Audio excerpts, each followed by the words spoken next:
25. It hit me like a tremor, this earthquake of expectation. The world seemed to demand a plan, a map to a life perfectly formed, but I felt adrift, unsure. My insides whispered anxieties while I wore a mask of composure. Everyone else seemed to know the way. Their paths were lit, their destinations clear. I envied their certainty. Mine felt shrouded in fog, the pressure was immense. "So what are you doing with your life?" they'd ask, their eyes probing, expectant. Each inquiry felt like a weight on my chest, a reminder of my perceived inadequacy. I longed to answer with confidence, to rattle off accomplishments and aspirations. Instead, I mumbled deflections, feeling the heat of judgment creep up my neck. High school was a blur of muted colors. I was the quiet observer, the girl in the corner scribbling stories in her notebook. Crowds made me nervous. Small talk felt like an insurmountable hurdle. I yearned for connection, for a hand to reach out and pull me into the warmth of belonging. But I stayed rooted in the shadows, too afraid to bridge the distance. Lunch breaks were a particular kind of torture.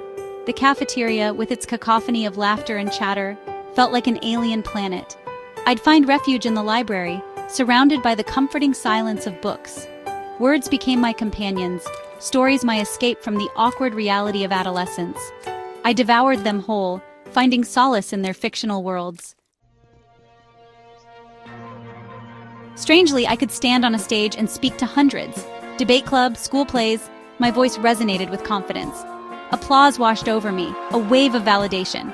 But off stage, my voice faltered. Meeting new people sent my heart racing. Casual conversations felt like minefields of potential awkwardness. The paradox was baffling. Where did the stage persona go?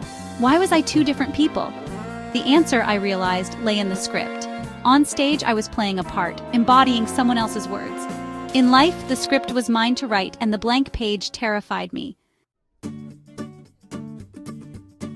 Section 4. The Crossroads of Dreams. College was a whirlwind of possibilities and pressures. I pursued a practical degree, the one my parents encouraged, the one that promised stability. But my heart ached for something more. Writing was my solace, my passion, the language in which my soul spoke most fluently.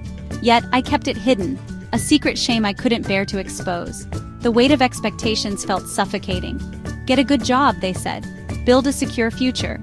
These were not unreasonable requests, but they felt like shackles on my spirit, chains preventing me from chasing the dreams that whispered in my soul. I felt like a fraud, living a life scripted by others, my own desires relegated to the shadows. Section 5. Leaping into the void. The turning point was quiet, unassuming. A writing workshop, a flyer on a bulletin board. Something in me stirred.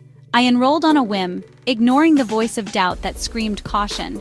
The first time I shared my writing with the group, my hand trembled. My voice shook, but as the words left my lips, a strange sense of liberation washed over me. It was terrifying and exhilarating. Here, in the safety of this small circle, I found my voice. I began to chip away at the wall I had built around myself, brick by fragile brick. Rejection still stung, criticism still brought tears. But I was learning to embrace the vulnerability, to see it not as weakness, but as the birthplace of strength. Section 6. The Uncharted Path Ahead. The path ahead is still unclear, the destination unknown. But I no longer crave the comfort of a map. There is beauty in uncertainty, freedom in the unknown. I am learning to trust my instincts, to embrace the detours, to find joy in the journey, not just the destination. The fear hasn't vanished entirely. It lingers at the edges, a reminder of past battles fought and won. But it no longer controls me. I am no longer the girl on the sidelines, content to observe life from a distance. I am stepping into the arena, ready to embrace the messiness, the uncertainty, the glorious unknown that awaits.